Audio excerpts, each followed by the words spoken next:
నీ pains, back pain అంటే రకరకాల జాయింట్ పెయిన్స్ అన్నిటికి నెక్, బ్యాక్ అన్నిటికి. దాంతో పాటు వెరికోస్ వెయిన్స్ ఉన్నా కూడా కాఫ్ మజిల్ సెకండ్ హార్ట్‌లో కన్సిడర్ చేస్తారా? అన్నిటికి కూడా చాలా బెనిఫిట్ అవుతుంది. మీరు ప్రాక్టీస్ చేయండి. మీ పేరెంట్స్‌తో కూడా తప్పకుండా ప్రాక్టీస్ చేయించండి. Just first simple stretches on toes వచ్చేసేయండి. స్లోగా డౌన్. మళ్ళీ టోస్ ఊర్ధ్వ తాడాసన్. స్లోగా డౌన్. నెక్స్ట్ స్లోగా సెకండ్ వచ్చేసి ఇలా పైకి తీసుకోండి. మళ్ళీ స్లోలీ ఆన్ మడమల మీదకొచ్చేసి మళ్ళీ స్లోగా టోస్ మీదకి. ఇది ఒక 5 రౌండ్స్ రాని. ఇంకొకటి సెకండ్ ఏంటంటే వాకింగ్.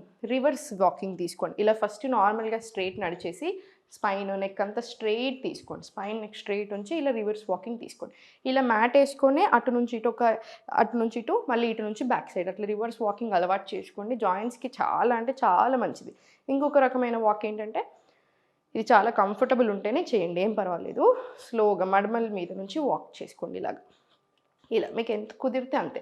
మళ్ళీ చాలా స్లోగా సెంటర్ తీసుకొని టోస్ మీదకొచ్చేసి మళ్ళీ స్లోగా బ్యాక్ వాక్ చేసుకోండి.